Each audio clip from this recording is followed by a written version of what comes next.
بسم اللہ الرحمن الرحیم۔ پیارے بچوں، السلام علیکم۔ ہماری اردو کی کتاب کا پہلا سبق جو ہے وہ حمد ہے۔ آج ہم اس سے ابتدا کرتے ہیں۔ سب سے پہلے تعارف حفیظ جالندھری جنہوں نے یہ نظم لکھی ہے۔ حفیظ جالندھری 1900 میں پیدا ہوئے، 1982 میں وفات پائی۔ محمد حفیظ نام اور حفیظ تخلص تھا۔ تخلص بیٹا وہ نام ہوتا ہے جو شاعر اپنے شعروں میں استعمال کرتا ہے، اسے شاعرانہ نام کہتے ہیں۔ جالندھر میں پیدا ہوئے، ابتدائی تعلیم وہیں حاصل کی۔ گھریلو حالات سازگار نہ تھے، اس لیے تعلیم ادھوری رہ گئی۔ شعر و شاعری کا فطری ذوق رکھتے تھے، چنانچہ بچپن ہی میں شعر کہنے لگے۔ مولانا غلام قادر گرامی کی شاگردی اختیار کی، مختلف ادبی رسائل میں لکھتے رہے۔ مشاعروں نے انہیں شہرت دی، مختلف سرکاری محکموں سے وابستہ رہے۔ 1947 میں پاکستان چلے آئے۔ 1982 میں لاہور میں فوت ہوئے۔ ان کا مزار اقبال پارک لاہور میں مینار پاکستان کے قریب واقع ہے۔ زبان کی صفائی اور سادگی، سوز و گداز اور موسیقیت ان کے کلام کی نمایاں خوبیاں ہیں۔ پاکستان کا قومی ترانہ ان کی ایک باعث فخر تخلیق ہے، یعنی ہمارا جو قومی ترانہ ہے وہ حفیظ جالندھری نے لکھا ہے۔ انہوں نے دیگر بہت سی قومی نظمیں بھی لکھی ہیں۔ حفیظ جالندھری ایک قادر الکلام شاعر تھے۔ قادر الکلام جو ہر قسم کی شاعری لکھنے کی جس میں صلاحیت ہو، اس پر قدرت رکھتا ہو، جیسے کہ اگلے جملے میں اس کی وضاحت ہے۔ انہوں نے مختلف اصناف سخن، مثنوی، گیت، غزل اور نظم وغیرہ میں طبع آزمائی کی۔ طبع آزمائی کی یعنی اپنی طبیعت کو آزمایا، یعنی یہ مختلف اصناف انہوں نے لکھی ہیں۔ شاہنامہ اسلام ان کی ایک قابل قدر تخلیق ہے۔ یہ بھی بیٹا شاعری کی کتاب ہے جس میں اصل میں اسلام کی تاریخ انہوں نے نظم کی شکل میں لکھی ہے۔ یہ اردو کی قومی، ملی اور رزمیہ شاعری میں عمدہ اضافہ ہے۔ ان کی چند تصانیف یہ ہیں: تلخابہ شیریں، سوز و ساز، حفیظ کے گیت، حفیظ کی نظمیں، چونٹی نامہ۔ یہ چند کتابوں کے نام ہیں، اس کے علاوہ بھی ان کی کتابیں موجود ہیں۔ اب ہم نظم پر چلتے ہیں۔ حمد۔ سب سے پہلے بیٹا آپ یہ سمجھ لیں کہ حمد کس نظم کو کہتے ہیں۔ حمد ایسی نظم کو کہتے ہیں جس میں اللہ تعالیٰ کی ذات، صفات یا تخلیقات کا ذکر کیا جائے۔ آپ نے جو چوتھی پانچویں میں اس کی تعریف پڑھی تھی نا، وہ تو یوں تھی نا کہ حمد ایسی نظم کو کہتے ہیں جس میں اللہ تعالیٰ کی تعریف بیان کی جائے۔ تو اب ذرا آپ کے تعلیمی لیول کے مطابق اس کی جو تعریف ہے وہ میں کر رہا ہوں، یہ آپ نے یاد رکھنی ہے۔ پھر میں دوہرا دیتا ہوں۔ حمد ایسی نظم کو کہتے ہیں جس میں اللہ تعالیٰ کی ذات، صفات یا تخلیقات کا ذکر کیا جائے۔ تو یہ تعریف بیٹا آپ نے یاد رکھنی ہے۔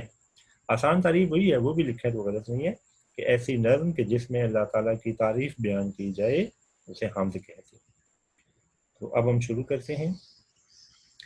اسی نے ایک حرف کن سے پیدا کر دیا عالم، کشاکش کی صدائے ہو ہو سے بر دیا عالم۔ نظام آسمانی ہے اسی کی حکمرانی سے، بہار جاویدانی ہے اسی کی باغبانی سے۔ زمیں پر جلوہ آرا ہیں مظاہر اس کی قدرت کے، بچھائے ہیں اسی داتا نے دسترخوان نعمت کے۔ یہ سرد و گرم، خشک و تر، اجالا اور تاریکی، نظر آتی ہے سب میں شان اسی کی ذات باری کی۔ وہی ہے کائنات اور اس کی مخلوقات کا خالق، نباتات و جمادات اور حیوانات کا خالق۔ وہی خالق ہے دل کا اور دل کے نیک ارادوں کا، وہی مالک ہمارا اور ہمارے باپ دادوں کا۔ بشر کو فطرت اسلام پر پیدا کیا جس نے، محمد مصطفیٰ کے نام پر شیدا کیا جس نے۔ تو یہ بیٹا ہماری نظم ہے۔ اب میں آپ کے ساتھ سلائڈ شیئر کروں گا جس پر اس کی تشریح لکھی ہوئی ہے، میں آپ کو یہ پڑھ کر دوں گا۔ یہ میں نے آپ کے لیے خود ہی لکھی ہے، ٹھیک ہے۔ اچھا ایک بات بیٹا یہاں ایک وضاحت ہے، یہ بھی ذرا سمجھ لیں۔ شعر کے اندر اگر اللہ تعالیٰ کے نام کے اوپر جیم جیسے نا چھوٹا سا لکھا ہوتا ہے جس کا نام مطلب ہوتا ہے جلا جلالہ، تو شعر پڑھتی ہوئے وہ نہیں پڑھتے۔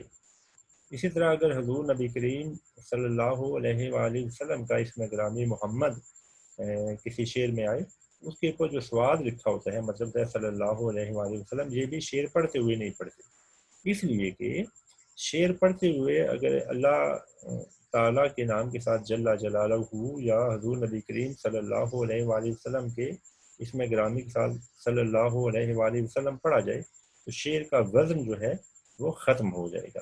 شعر پڑھنے کے بعد آپ اسے پڑھ سکتے ہیں، تو یہ بات آپ نے ہمیشہ یاد رکھنی۔ تو اب ہم چلتے ہیں سلائیڈ کی طرف، آپ اسے تشریح دیکھیں۔ یہ بیٹا آپ نے تشریح کرنا نیٹ کاپیوں پہ لکھ لینی ہے، اسی لیے میں یہ لیکچر ریوائز کر رہا ہوں، پہلے بھی یہ لیکچر ہو چکا تھا لیکن اس میں سلائیڈ سمجھ نہیں آ رہی تھی۔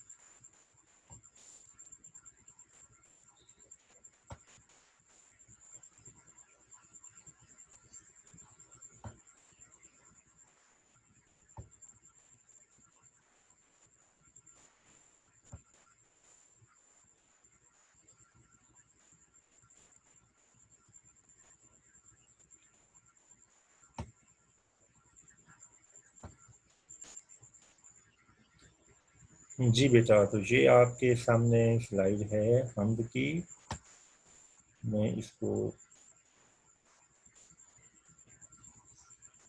زوم کر دیتا ہوں تاکہ آپ کو صحیح سمجھ آئے۔ دیکھیے بیٹا، شعر نمبر 1 شعر ہم پڑھ چکے ہیں، اب اس کی شعروں کی تشریح ہے۔ شعر نمبر 1، اسی رب نے ایک لفظ کن کہہ کر یہ کائنات بنائی ہے، پھر اسی نے اس دنیا کو رنگا رنگ آوازوں کی کشمکش سے خوبصورت بنایا ہے۔ اس شعر میں اللہ تعالیٰ کے خالق ہونے کی بات قرآن مجید کی ایک آیت کے حوالے سے کی گئی ہے۔ یہ سورہ بقرہ کی آیت نمبر 117 ہے، جس کا ترجمہ ہے، نیا پیدا کرنے والا آسمانوں اور زمین کا، اور جب کسی بات کا حکم فرمائے تو اس سے یہی فرماتا ہے کہ ہو جا، وہ فوراً ہو جاتی ہے۔ یہ لفظ جو کن ہے نا بیٹا، یہ اس آیت میں ہے، کن کے مطلب ہوتا ہے ہو جا، تو پھر کیا ہوتا ہے، وہ چیز ہو جاتی ہے، فیکون۔ یہ قرآن کی اس آیت میں، سورہ بقرہ کی اس آیت میں اس کا ذکر ہے، شاید نے اس طرف اشارہ کیا ہے۔ اللہ تعالیٰ نے نہ صرف یہ دنیا بنائی بلکہ اس میں مختلف آوازیں بھی اسی کی تخلیق ہیں، مثلا ہوا کی سائیں سائیں، پانی کی شرر شرر، بجلیوں کی گڑ گڑاہٹ، مختلف پرندوں کی مدھر چہکاریں، مدھر میٹھی چہکاریں، پرندوں کا بولنا، غرضے کے طرح طرح کی ان آوازوں سے دنیا میں چہل پہل اور رونق کا احساس ہوتا ہے۔ جانداروں کے لیے یہی آوازیں زبان کا کام دیتی ہیں، ٹھیک ہے، جتنے جاندار ہیں ان کی یہی آواز ان کے لیے زبان ہے نا، یہ بول کر وہ ایک دوسرے تک اپنے احساسات منتقل کرتے ہیں۔ اگر دنیا سے یکسر آوازوں کو ختم کر دیا جائے تو یہ دنیا عجیب بے رونق سی جگہ بن کر رہ جائے گی، ٹھیک ہے، مطلب دنیا میں اگر آوازیں نہ ہوں تو تب بھی دنیا کتنی عجیب لگتی۔ تو اللہ تعالیٰ نے اس کو خوبصورت بنانے کے لیے دیکھیں مختلف بولیاں مختلف مخلوقات کو عطا کی ہیں۔ اس طرح اللہ تعالیٰ نے اپنی تخلیق کو خوبصورت اور دلچسپ بنانے کا ایک باقاعدہ نظام بنا رکھا ہے۔ بقول شاعر کا مطلب ہے کسی اور شاعر کے بقول۔ اب نیچے یہ شعر ہے، جہان فانی میں برپا اسی سے ہنگامہ، بلاد جاں میں اسی سے ہے how who Hare so. How ہو کا لفظ نا اس ہمارے جو تشریح شعر ہے جو حفیظ صاحب نے لکھا ہے اس میں بھی استعمال ہوا ہے، تو یہ حوالے کے شعر میں یہ آگے۔ اچھا بیٹا، یہ شعر حوالے کا جو ہے یہ وہی بچے لکھا کریں کہ جن کو اچھی طرح شعر یاد ہو جائے۔ شعر اگر یاد نہیں ہو سکتا تو بے شک آپ تشریح میں شعر نہ لکھا کریں، یعنی یہ امتحان کی بات ہوگی، ٹھیک ہے۔ اچھا بیٹا، اگلے شعر نمبر 2 کی طرف ہم چلتے ہیں۔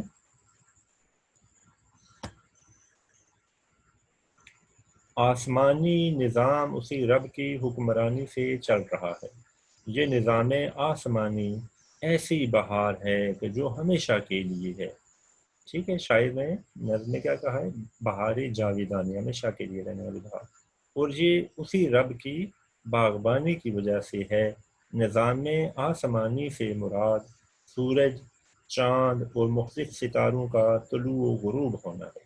اللہ تعالیٰ نے اپنی حکمت اور قدرت سے یہ نظام ایسا جامع اور منظم بنایا ہے کہ اس میں کوئی خامی نہیں ہے۔ سورج اور چاند اپنے مقررہ اوقات کے مطابق طلوع اور غروب ہوتے ہیں۔ ہم ان سے نہ صرف روشنی حاصل کرتے ہیں بلکہ مختلف موسموں کا آنا جانا بھی ان کی وجہ سے ہے۔ ٹھیک ہے، جیسے گرمیاں اور سردیاں، بہار، خزاں، یہ سارے موسم جو ہیں سورج کے طلوع و غروب کی وجہ سے یہ اصل میں بدلتے ہیں۔ شاعر نے اس سے آسمانی نظام کے بغیر خرابی کے چلنے کی وجہ یہ بتائی ہے کہ ان پر حکومت اور اختیار صرف اللہ تعالیٰ کا ہے۔ یعنی اگر کسی انسان کے اختیار میں یہ بات ہوتی تو اس میں ضرور کوئی نہ کوئی خامی نظر آتی، جیسے کہ قرآن مجید میں بھی اللہ تعالیٰ نے فرمایا ہوا ہے کہ اگر ہم آسمان کی طرف منہ اٹھا کے دیکھیں تو ہمیں اس میں کوئی خامی نظر نہیں آئے گی، اس لیے کہ اللہ تعالیٰ نے اپنی قدرت اور حکمت سے ہی اس نظام کو قائم کیا ہوا ہے۔ اس نظام کو شاعر نے بہار جاویدانی قرار دیا ہے، یعنی شعر میں یہ ترکیب شاعر نے استعمال کی ہے۔ اس مناسبت سے کہا کہ یہ بہار اللہ تعالیٰ کے باغبان ہونے کی وجہ سے ہے۔ ٹھیک ہے، چونکہ نظام کو بہار جاویدانی کہا تو پھر اللہ تعالیٰ کو باغبان قرار دیا، تشبیہ دی ہے۔ اس سے مراد یہ ہے کہ بہار کو دوام دینا انسان کے اختیار میں نہیں ہے۔ ٹھیک ہے، یعنی موسم بہار جو ہوتا ہے نا، اگر وہ انسان کے اختیار میں ہوتا ہے نا بدلنا، تو انسان اس کو اس طرح لگاتار قائم نہیں رکھ سکتا تھا جیسے کہ اللہ تعالیٰ نے اپنی قدرت اور حکمت سے اس کو قائم رکھا ہوا ہے۔ ایسا صرف اللہ تعالیٰ کی ذات کر سکتی ہے۔ قرآن مجید میں اسی وجہ سے اللہ تعالیٰ نے انسان کو آسمان پر غور و فکر کرنے کی ہدایت کی ہے۔ سورہ ملک کی آیت نمبر 3 اور 4 میں ارشاد فرمایا کہ انسان اگر بار بار آسمان کی طرف دیکھے تو اسے اس کی تخلیق میں کوئی خامی نظر نہیں آئے گی۔ شعر نمبر 3، زمین پر اس کی قدرت کی نشانیاں اپنے جلوے دکھا رہی ہیں۔ اسی داتا نے ساری دنیا میں اپنی نعمتوں کے دسترخوان بچھا دیے ہیں۔ جلوہ ہوتا ہے بہار دکھانا، خوبصورتی دکھانا۔ دسترخوان بیٹا وہ کپڑا ہوتا ہے کہ جس پر کھانا رکھا جاتا ہے، پھر سارے لوگ اس کے گرد بیٹھتے ہیں اور کھانا کھاتے ہیں۔ تو شاعر نے تشبیہ دی ہے اللہ تعالیٰ کی نعمتوں کا جو سلسلہ ہے نا، مختلف سلسلے، کہ گویا اللہ تعالیٰ نے زمین پر انسانوں کے لیے اور مختلف جانداروں کے لیے دسترخوان بچھا دیے ہیں، نعمتیں ہی نعمتیں۔ ہر مخلوق اپنی ضرورت کے مطابق اس میں سے نعمتیں استعمال کرتے ہیں، جیسے ہم انسان کھانے پینے کی مختلف چیزیں استعمال کرتے ہیں۔ یہ کس نے کی ہے؟ یہ اللہ تعالیٰ نے یہ دسترخوان بچھائی ہے۔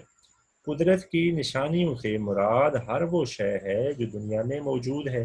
انسان کسی بھی چیز کی تخلیق پر غور و فکر کرے، اسے اللہ تعالیٰ کی یاد آئے گی۔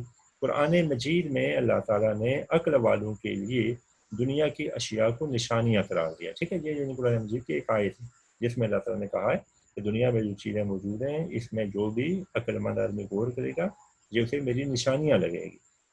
پھر اللہ تعالیٰ نے ہمارے لیے اتنی نعمتیں پیدا کی ہیں کہ ہم ان نعمتوں کو شمار بھی نہیں کر سکتے۔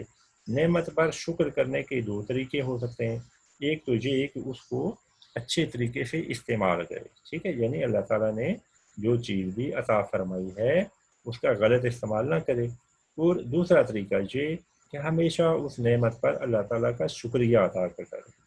جو لوگ اللہ تعالیٰ کی نعمتوں پر شکر ادا کرتے ہیں انہیں اللہ تعالیٰ پسند کرتا ہے اور انہیں مزید نعمتیں عطا فرماتا ہے۔ اس لیے اللہ کی نعمتوں پر ہمیشہ اس کا شکر ادا کرنا چاہیے۔ یہ قرآن مجید میں یہ بھی ہے نا کہ لَئِن شَكَرْتُمْ لَأَزِيدَنَّكُمْ، اللہ تعالیٰ نے فرمایا کہ اے انسان اگر تم میری نعمتوں کا شکر ادا کرو گے تو میں تمہیں اور عطا فرماؤں گا۔ پھر آگے ارشاد فرمایا لیکن اگر تم ناشکری کرو گے تو اس کا وبال تم پر ہی ہے۔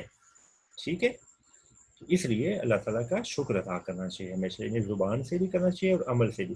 اچھا، عمل کا مطلب شاید آپ سمجھے نہیں ہوں گے۔ مثلا اللہ تعالیٰ نے ہمیں ہاتھ دیے ہیں تو ہاتھوں سے کوئی کام ایسا نہیں کرنا چاہیے کہ جس سے اللہ تعالیٰ ناراض ہو. مطلب اگر ہم کسی آدمی کو ویسے ہی خواہ مخواہ بغیر کسی وجہ کے پکڑ کر مارنا شروع کر دیں، ظاہر ہم ہاتھوں سے تھپڑ ماریں گے، یہ ظلم ہے، یہ اللہ تعالیٰ کو سخت ناپسند ہے. لیکن اگر ہم اپنے انہی ہاتھوں سے کسی ایسے آدمی کی مدد کریں گے کہ جو کمزور ہے اور بوجھ نہیں اٹھا سکتا، ہم اس کا بوجھ اٹھا لیں، وزن اٹھا لیں، ذرا ہم ہاتھوں سے اٹھائیں گے نا، دیکھیں تو اللہ تعالیٰ کو یہ بڑا پسند ہے. تو اللہ تعالیٰ کی نعمتوں کا صحیح استعمال یہ ہے. شعر نمبر 4. یہ سردی اور گرمی، خشکی اور پانی اور روشنی اور اندھیرا سب اللہ تعالیٰ کی تخلیق ہیں. ان سب میں اللہ تعالیٰ کی شان نظر آتی ہے. سردی اور گرمی سے مراد موسم سرما اور گرما ہیں، سردیاں اور گرمیاں، ٹھیک ہے. زمین کے بعض حصے خشک ہیں اور بعض پر دریا اور سمندر رواں ہیں. یہ جو خشک و تر کہا ہے شاید میں. اجالا یہاں دن کے لیے اور تاریکی رات کے لیے استعمال ہوئی ہے، ٹھیک ہے. دن رات اللہ تعالیٰ کی نشانی میں سے نشانیاں ہیں. اگر ہم غور کریں تو یہ سب چیزیں آپس میں متضاد ہیں، ٹھیک ہے. یہ سردی گرمی دن رات دیکھیں الفاظ متضاد ہیں، مگر اس کائنات کے نظام کا حصہ ہیں. اللہ تعالیٰ نے اپنی حکمت سے ان متضاد چیزوں کو یوں نظام کائنات میں شامل کر دیا کہ ان کی وجہ سے اس نظام میں کوئی خرابی پیدا نہیں ہوتی، بلکہ ان سے نظام میں خوبصورتی پیدا ہوتی ہے. شاعر نے بڑی مہارت سے اس شعر میں صنعت حسن تضاد کا استعمال کیا ہے. یہ بیٹا پہلی دفعہ آ رہا ہے، اس کو میں وضاحت کر دوں. صنعت حسن تضاد سے مطلب ہوتا ہے شعر میں الفاظ متضاد استعمال کرنا، ٹھیک ہے. جیسے کہ اس شعر میں شاعر نے سردی گرمی، خشک و تر اور اندھیرا اور روشنی کے الفاظ استعمال کیے ہیں. یہ آپس میں الفاظ متضاد ہیں، اسے صنعت حسن تضاد کہتے ہیں. یہ پیپر میں آتا رہتا ہے کبھی کبھی نا، ایک مصرع آئے گا اور نیچے لکھا ہوتا ہے آبجیکٹیو پیپر میں خاص طور پر کہ اس مصرے میں کون سی خاص بات ہے یا اس مصرے میں کون سی صنعت استعمال کی ہے، ٹھیک ہے. تو یہ ثنائے بدائے جو ہے یہ اس میں سے ایک ہے، صنعت حسن تضاد. یہ آگے بھی آئیں گے، میں ساتھ ساتھ بتاتا رہوں گا. اچھا بیٹا آگے دیکھیں شعر نمبر 5. وہی رب ہم اس کائنات کا بنانے والا ہے اور اسی نے ہر مخلوق کو پیدا کیا ہے. درختوں، پہاڑوں اور سارے جانداروں کا خالق وہی ہے. اس شعر میں شاعر نے اللہ تعالیٰ کے خالق ہونے کا ذکر کرتے ہوئے مختلف مخلوقات کا ذکر کیا ہے، ٹھیک ہے. درخت، پہاڑ، جاندار، یہ اللہ تعالیٰ کی مخلوقات ہیں ساری. اللہ تعالیٰ نے اپنی قدرت اور حکمت سے کائنات کی ہر تفصیل ازل میں طے کر دی تھی. یعنی اللہ تعالیٰ نے شروع میں ہی اپنے ذہن قدرت سے یہ طے کر دیا تھا کہ اس کائنات میں کیا کیا چیز ہونی چاہیے. چنانچہ وہ ساری چیزیں کائنات میں پیدا ہو گئیں. یعنی جیسے اللہ تعالیٰ نے ارادہ فرمایا ویسے ہی ہوا ہے.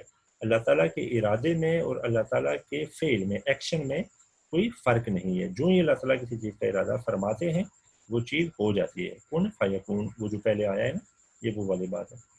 دنیا میں جہاں مختلف اقسام کے جاندار ہیں وہیں ان کے کھانے پینے کے لیے بے شمار چیزیں موجود ہیں. یعنی اللہ تعالیٰ نے دیکھیں مختلف جاندار بنائے ہیں، اشیاء بنائی ہیں، اور ہر ایک کی خوراک کا بھی اللہ تعالیٰ نے کیسا نظام فرمایا ہے.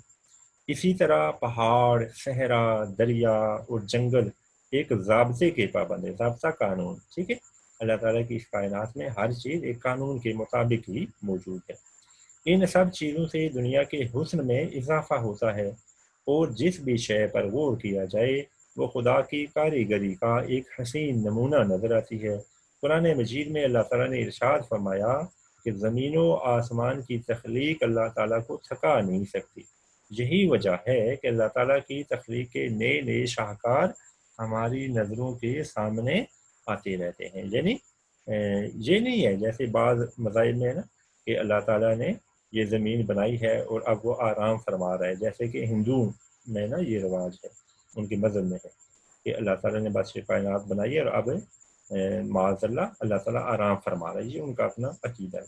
یہ اللہ تعالیٰ نے فرمایا نہیں، ایسا نہیں ہے، بلکہ اللہ تعالیٰ کی جو تخلیق کا سسٹم ہے، جو نظام ہے، وہ اس طرح کے نہیں ہے کہ اس سے اللہ تعالیٰ تھک جائے. اللہ تعالیٰ کو کوئی کام تھکا نہیں سکتا. اب دیکھیں نا دنیا میں ہمیں کیسی نئی نئی چیزیں ہمیشہ ہمارے سامنے آتی رہتی ہیں جو اس کی قدرت اور حکمت سے وجود میں آتی ہیں. اچھا بیٹا اگلا شعر ہے شعر نمبر 6. وہی رب ہے جو ہمارے دل کا خالق ہے، اسی رب نے ہمارے دل میں نیک ارادے پیدا کیے ہیں، وہ ہمارا مالک ہے اور ہمارے باپ دادا کا بھی وہی مالک ہے۔ اللہ تعالیٰ نے نہ صرف ہمیں پیدا کیا بلکہ وہ ہمارا مالک بھی ہے، یعنی خالق اور مالک دونوں اللہ تعالیٰ کی صفات ہیں، اور یہ اللہ تعالیٰ ہی ہے۔ شاعر نے اس شعر میں دل کا ذکر اس لیے کیا کہ انسان کے دل میں جو کچھ ہوتا ہے اس سے کوئی دوسرا انسان آگاہ نہیں ہو سکتا، یعنی جان نہیں سکتا کہ ہمارے دل میں کیا ہے۔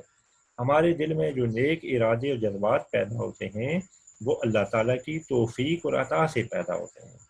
مالک ہونے کی بات اس لیے کی کہ دنیا میں بعض ظالم اور طاقتور لوگ دوسروں کو اپنا غلام بنا لیتے ہیں اور خود کو مالک سمجھنے لگتے ہیں۔ یہ ہمیشہ سے ہے، اب بھی ایسا ہے دنیا کے بہت سے ملکوں میں، اور ہمیشہ سے ایسا ہوتا آیا ہے کہ جو طاقتور لوگ ہیں وہ دوسروں کو زبردستی اپنا غلام بنا لیتے ہیں، کہتے ہیں کہ میں ہی تمہارا مالک ہوں۔ بعض اس سے بھی آگے بڑھ گئے، انہوں نے کہا کہ میں تمہارا خدا بھی ہوں، تم میری عبادت کرو، جیسے کہ نمرود نے کیا، جیسے کہ قارون نے کیا۔ تو پھر یہ جھوٹی خدائی کے جو دعوے دار تھے ان کا اللہ تعالیٰ نے دیکھے کیا حشر کیا ہے۔ حقیقی مالک صرف ہے اللہ تعالیٰ، یعنی اصل مالک کون ہے؟ صرف اللہ تعالیٰ۔ ہمارے باپ دادا بھی اسی مالک کے بندے تھے، یعنی یہ نہیں ہے کہ صرف ہمارا مالک وہ ہے، بلکہ اللہ تعالیٰ ہمارے آباء و اجداد کا بھی مالک ہے۔ ٹھیک ہے، یہ بات اس لیے کی ہے کہ بعض لوگ یہ سمجھتے ہیں کہ ہمارے باپ دادا جو غلام تھے شاید وہ ان پر نا وہ کوئی دوسرا طاقتور آدمی اس نے قبضہ کر لیا تھا تو گویا وہی ان کا مالک تھا۔ نہیں، وہ ان کا مالک نہیں تھا، وہ اس کا ظلم تھا کہ اس نے انہیں ان لوگوں کو اپنا غلام بنا رکھا تھا۔ اصل مالک اللہ تعالیٰ ہی ہے۔ شعر نمبر 7، انسان کو دین فطرت اسلام پر پیدا کرنے والا وہی خدا ہے، اسی رب نے ہمارے دلوں میں حضرت محمد مصطفیٰ صلی اللہ علیہ وآلہ وسلم کی محبت پیدا کی ہے۔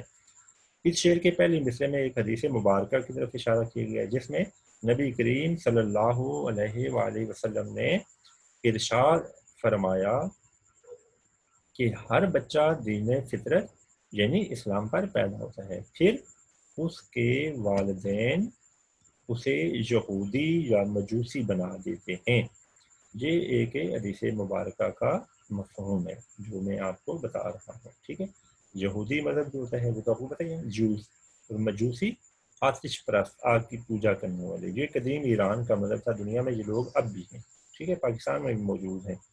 یہ حدیث مبارکہ ان غلط عقائد کا خاتمہ کرتی ہے کہ جن کے مطابق پیدا ہونے والے بچے بھی گناہ گار سمجھے جاتے ہیں۔ دنیا کے بہت سے مذاہب میں یہ عقیدہ ہے کہ ہر پیدا ہونے والا بچہ گناہ گار ہوتا ہے۔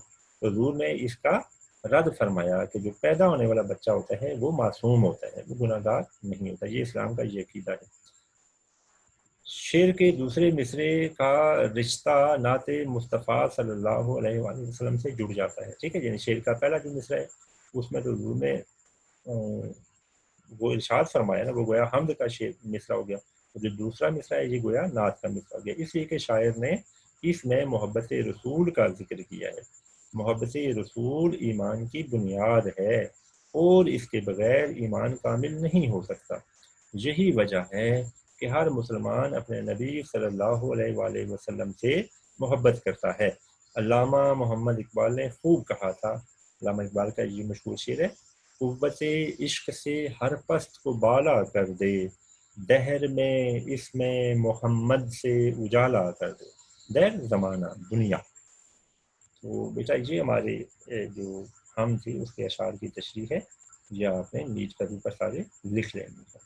اچھا، جب آپ نیٹ کا پیپر لکھیں تو اس سے پہلے آپ نے شعر بھی لکھنا ہے۔ کتاب آپ کے سامنے ہوگی، کتاب آپ کے پاس موجود ہے، تو آپ نے پہلے شعر لکھنا ہے وہ والا جس کی تشریح ہے، پھر آپ نے تشریح لکھنی ہے۔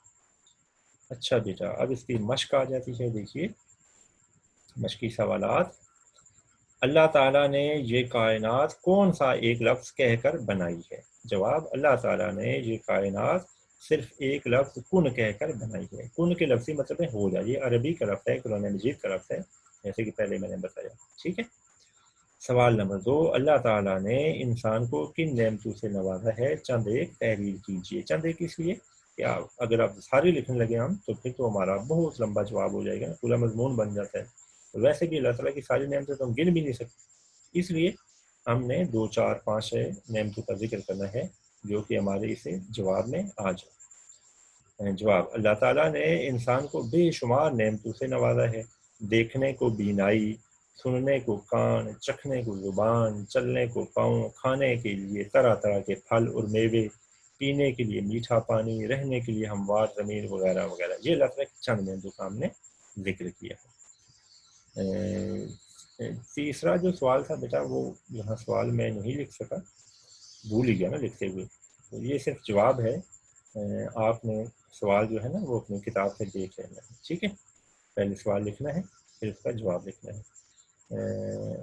سوال یہ ہے کہ اندھیرے اجالے اور خشک و تر کس کی قدرت کے مظاہر ہیں؟ سوال یہ ہے، ٹھیک ہے. تو جواب یہ ہے اندھیرے اور خشک و تر اللہ تعالیٰ کی قدرت کے مظاہر ہیں. مظاہر مظہر کی جمع ہے، مظہر کا معنی ہوتا ہے نشانیاں. سوال نمبر 4، حمد میں خالق کی کن مخلوقات کا ذکر کیا گیا ہے؟ جواب: حمد میں خالق کی جن مخلوقات کا ذکر کیا گیا ہے ان میں نباتات، جمادات اور حیوانات شامل ہیں. ٹھیک ہے، یہ الفاظ شاعر نے استعمال کیے ہیں. اگر آپ اسے کھول کے لکھنا چاہیں تو آپ لکھ سکتے ہیں کہ اللہ تعالیٰ کی جن مخلوقات کا ذکر کیا گیا ہے ان میں پھل، پھول، پودے، پہاڑ، صحرا، دریا اور مختلف قسم کے جاندار یا جانور شامل ہیں. لیکن ان 3 الفاظ کے لکھنے سے دیکھیں زیادہ آسانی سے سارا جواب لکھا جا سکتا ہے. پھر الفاظ متضاد کا سوال ہے، وہ اس طرح ہے، دیکھیں. شمس و قمر، شمس کا متضاد قمر ہے، سرد کا گرم ہے، تر کا خشک ہے، تاریکی کا اجالا ہے، خالق کا مخلوق ہے، ثابت کا سیار ہے. ٹھیک ہے، یہ آپ نے دیکھ کے یہاں سے لکھ لینا. پھر اعراب لگائیے. حرف کن، یہ ہے پر دیکھیں زبر ہے، پھر رے جو ہے یہ ساکن ہے، پھر فے کے نیچے زیر ہے، کیاف پر کیاف کے اوپر پیش ہے، نون ساکن ہے. اسی طرح یہ سارے الفاظ ہیں، آپ نے دیکھ رہے ہیں. یہ بھی نیٹ کا پیپر ضرور لکھنا ہے، صحیح کر کے لکھنا ہے، واضح ہوں. یہ نہیں کہ نا اس طرح اعراب لگائیں، زیر زبر اس طرح لگائیں کہ پتہ ہی نہیں چلے کہ یہاں زیر ہے یا زبر ہے. نظم اور غزل میں فرق، یہ مشق میں یہ بھی آیا ہوا ہے. یہ یہاں میں دیکھیں کالم بنا کے لکھ دیا ہے، وہاں کچھ زیادہ واضح نہیں ہے.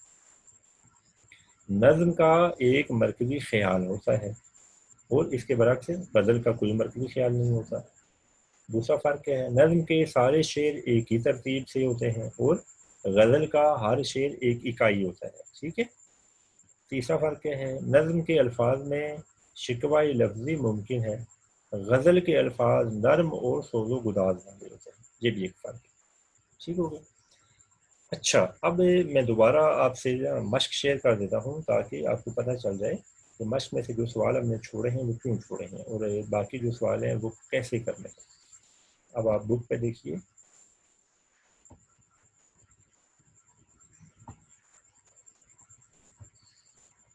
یہ بیٹا مشق ہے، اس کے مشقی سوالات کے یہ والا پورشن ہم کر چکے ہیں. یہ ہے سوال نمبر ہے. اس نظم ہم کا خلاصہ اپنے الفاظ میں لکھیں. بیٹا خلاصہ آپ نے کبھی بھی کسی سبق کا یا نظم کا تیار نہیں کرنا، یہ آؤٹ آف پیٹرن ہو گیا، یعنی آپ کے پیپر میں یہ خلاصے کا سوال آتا ہی نہیں ہے. اس کے بعد یہ جو مصرے مکمل کریں، سوال نمبر 2 ہے مشق میں، یہ آپ ادھر ہی اسی کتاب پہ مکمل کر لیں، پیچھے آپ نظم پڑھیں اس میں سے دیکھ کے کر لیں. یہ اس طرح کبھی کبھی نا کوئی سوال آپ کے آبجیکٹو پیپر میں آ جاتا ہے ایسے ہی، نیچے پھر ظاہر ہے وہاں 4 آپشن ہوں گی. پھر سوال نمبر 3 ہے نظم حمد کے متن کی روشنی میں درست جواب پر ٹک مار کا نشان لگائیں. یہ بیٹا بہت آسان ہے، آپ پیچھے سے نظم پڑھیں گے تو آپ کو سارے جواب مل جائیں گے. یہ بھی آپ نے ادھر کتاب پر ہی نشان لگانا ہے. جیسے نظم حمد کس شاعر کی تخلیق ہے؟ حفیظ جالندھری، تو آپ نے اس پر یہاں ایک چھوٹا سا ٹک مارک بھی لگا دینا. اچھا، اس کے بعد سوال ہے کالم الف کے الفاظ کالم بے سے ملائیں. یہ بھی بیٹا آپ نے سوال نہیں کرنا، اس لیے کہ میچ کالم کا جو سوال ہے یہ ہمارے پیپر کے مطابق نہیں ہے، آؤٹ آف پیٹرن ہو گیا. یہ سوال پہلے ہوتا تھا اب نہیں ہے، لیکن اگر آپ اپنے دلچسپی کے لیے اس کو کرنا چاہیں پھر اسی بک پر نا ادھر یہ جو آپس میں مل رہے ہیں الفاظ ان کو آپس میں ملا دیں. نیٹ کاپی پہ اس کو لکھنے کی ضرورت نہیں ہے. سوال نمبر 5 ہے در ذیل الفاظ کے متعلق لکھیں. یہ بھی میں نے سلائڈ آپ سے شیئر کری ہے. اسی طرح کالم بنا کے آپ نے لکھنا ہے. ٹھیک ہے, نیٹ کا بھی پائے الفاظ متعلق کالم بنائیں پھر لکھیں. اس کے بعد ہے در ذیل الفاظ کے معنی لکھیے. یہ الفاظ معنی میں آپ کو بتا دیتا ہوں, آپ لکھنا چاہیں تو لکھ سکتے ہیں. مجھے تو چونکہ یہ مشکل نہیں لگی اس لیے میں نے یہ لکھ کے آپ سے شیئر نہیں کیا. حرف کن, کن کا حرف, لفظ کن کے معنی ہے ہو جا. صدائے ہاؤ ہو, مختلف قسم کی آوازیں. کشا کش, کھینچا تانی, اپنی اپنی طرف کھینچنا. بہار جاویدانی, ہمیشہ رہنے والی, ہمیشہ برقرار رہنے والی, موجود رہنے والی بہار. جلوہ آرا, خوبصورتی دکھانے والے. جمادات, پہاڑ, پتھر وغیرہ. بشر, انسان. 7واں سوال ہے حمد کے مطابق الفاظ کو ترتیب دے کر مثلیں بنائیں. یہ بیٹا سوال یہ اس طرح نہیں آتا پیپر میں, اس کو بھی کرنے کی ضرورت نہیں ہے. اب آگے سوال ہے سوال نمبر 8. یہ پھر آ گیا, دیکھیں پہلے بھی یہ سوال آ چکا ہے. حمد کا خلاصہ اپنے الفاظ میں لکھیں. خلاصہ میں نے پہلے کہا کہ نہیں یہاں کرنا. سوال نمبر 9. حمد کے ہر شعر میں ہم آواز الفاظ موجود ہیں ان کی نشاندہی کیجیے. یعنی کافیہ آپ نے بتانا ہے, یہ بھی نہیں لکھنا, اس کی ضرورت نہیں. آگے جا کے ہم کافیہ پڑھیں گے, آپ کو سمجھ آ جائے گی. اعراب کا سوال ہے, یہ بھی آپ سے میں نے شیئر کر دیا ہے. تشریح کا سوال ہے کہ تیسرے چوتھے شعر کی تشریح کریں, تو ہم نے سارے اشعار کی تشریح کر دیا, دوبارہ لکھنے کی ضرورت نہیں ہے. یہاں دیکھیں نا نظم اور غزل کی جو ہے نا الگ الگ تعریف آئی ہے. اب میں یہاں سے پڑھ دیتا ہوں, لیکن کاپی میں آپ نے وہ والی جو ہے نا نظم اور غزل میں فرق, وہ والا لازمی لکھنا ہے, یہ نہیں لکھنا, یہ آپ نے ادھر سے جانچ کر لینا ہے. نظم کے لغوی معنی تنظیم اور ترتیب کے ہیں. عام مفہوم کے مطابق تو ہر کلام منظوم نظم ہے, لیکن اصطلاحی سخن میں نظم ایسی مسلسل اور مربوط صنف ہے جس کا ایک مرکزی خیال ہوتا ہے. شاعر اسی مرکزی خیال کو ذہن میں رکھ کر داخلی اور خارجی تاثرات قلم بند کرتا ہے. نظم کے لیے حیت اور موضوع کی کوئی پابندی نہیں. پوری نظم ایک بحر میں ہوتی ہے اور اس میں قوافی کا ایک معین نظام ہوتا ہے. اردو شاعری کو محمد حسین آزاد, مولانا حالی, علامہ محمد اقبال, جوش ملی آبادی, حفیظ جالندری, ظفر علی خان, احسان دانش اور فیض احمد فیض نے نظم کی دولت سے مالا مال کیا. یہ لفظ ہے بیٹا بحر. بحر جو ہے وہ آپ کی آسانی کے لیے میں بتا دیتا ہوں. بحر سے مراد اس کا ردم ہوتا ہے. ٹھیک ہے, آہنگ, اردو میں ہم آہنگ کہیں گے. ردم جو ہے شعر میں وہ کیسے پیدا ہوتا ہے, وہ الفاظ کے اوپر جو اعراب ہوتے ہیں نا, وہ جب ایک جیسے ہوں دونوں مصروں میں, تو تب اس میں ردم پیدا ہوتا ہے. ٹھیک ہے, بہور, اسی جمع بہور ہے. بہور بہت سی ہیں اور ہر بیر ایک مخصوص قسم کے الفاظ کا مجموعہ ہوتی ہے. مثلا ایک لفظ ہے فاعلاتن, فے الف عین لام الف تے دو پیش, ٹھیک ہے, تنوین. فاعلاتن فاعلات, فاعلاتن فاعلات. یہ لفظ اگر 4 دفعہ ایک مصرے میں آئے یہ گویا ایک بیر بنتے ہیں. فاعلاتن فاعلات بھی آئے, کم از کم 2 دفعہ آئے, تو تب بھی یہ ایک مصرع بن جاتا ہے. یہ اس طرح کے الفاظ ہیں جو بحر کو نا ناپنے کے لیے, چیک کرنے کے لیے بنائے گئے ہیں. ٹھیک ہے, یہ بحر ہوتی ہے, ردم ہوتی ہے. شعر میں دیکھیں نا پڑھتے ہوئے ہم اسے گا سکتے ہیں. ردم آسان سے یہ ہے کہ ایسے وہ مجموعہ ہوتا ہے جسے ہم گا سکتے ہیں, لیکن نظم کو ہم گا نہیں سکتے, یہ فرق ہوتا ہے.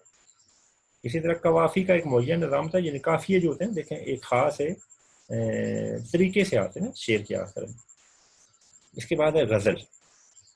غزل عربی لفظ ہے, یعنی لفظ غزل جو ہے یہ عربی زبان ہے, لیکن اس صنف سخن کو ایرانیوں نے ایجاد کیا. غزل کے لغوی معنی عورتوں سے یا عورتوں کے بارے میں باتیں کرنا کے ہیں. ہرن جب خوف زدہ ہو کر دردناک چیخ مارتا ہے تو اسے بھی غزل کہتے ہیں. لفظ غزل کے یہ معنی یہ نے دیے ہیں. پھر کیا, ہرن کی آواز کو اس لیے غزل کہتے ہیں کہ ہرن کو عربی میں غزال کہتے ہیں, غزال کی آواز کو غزل کہتے ہیں. اگرچہ غزل بھی نظم ہی ہوتی ہے, لیکن اصطلاح میں غزل شاعری کی وہ قدیم قسم ہے جس میں حسن و عشق کی مختلف کیفیات کا ذکر درد و سوز سے کیا جاتا ہے. یہ شاعر کی داخلی کیفیات کی آئینہ دار ہوتی ہے. اب غزل کے موضوعات میں اتنی وسعت آ چکی ہے کہ مضامین کے اعتبار سے یہ انسانی زندگی کے جملہ پہلوؤں کا احاطہ کرتی ہے. غزل کا ہر شعر ایک اکائی ہوتا ہے، یعنی ہر شعر اپنی جگہ مکمل ہوتا ہے، اور پوری غزل ایک بحر میں ہوتی ہے۔ اچھا یہ آپ نے یاد رکھنا ہے بیٹا، نظم ہو یا غزل ہو، اس کی بحر ہمیشہ ایک ہی ہوتی ہے، ٹھیک ہے، یہ آپ نے یاد رکھنا ہے۔ اس کے مطلب کہ دونوں مصرے ہم ردیف و ہم قافیہ، جبکہ دیگر اشعار کا ہر دوسرا مصرع ہم قافیہ و ہم ردیف ہوتا ہے۔ میر تقی میر، اسد اللہ خان غالب، داغ دلوی اور فیض احمد فیض کے علاوہ بھی بہت سے نمایاں غزل گو شعراء ہیں۔ اچھا آخری اس میں دیکھیں بیٹا جو سوال ہے وہ ہے نظم اور غزل میں فرق۔ یہاں انہوں نے جس طرح لکھا ہے یہ واضح نہیں تھا، تو جو آپ سے سلائیڈ میں نے شیئر کیا ہے وہ زیادہ واضح ہے، آپ نے وہ اس طرح لکھ لینا ہے نیچ کاپی پہ تاکہ آپ کو یاد کرنے میں آسانی ہو، یہ پیپر میں یہ سوال آتا ہے۔ اس کے بعد بیٹا کوئی بھی سوال کرنے والا نہیں ہے، اسی کے ساتھ ہمارا یہ لیکچر ختم ہوتا ہے۔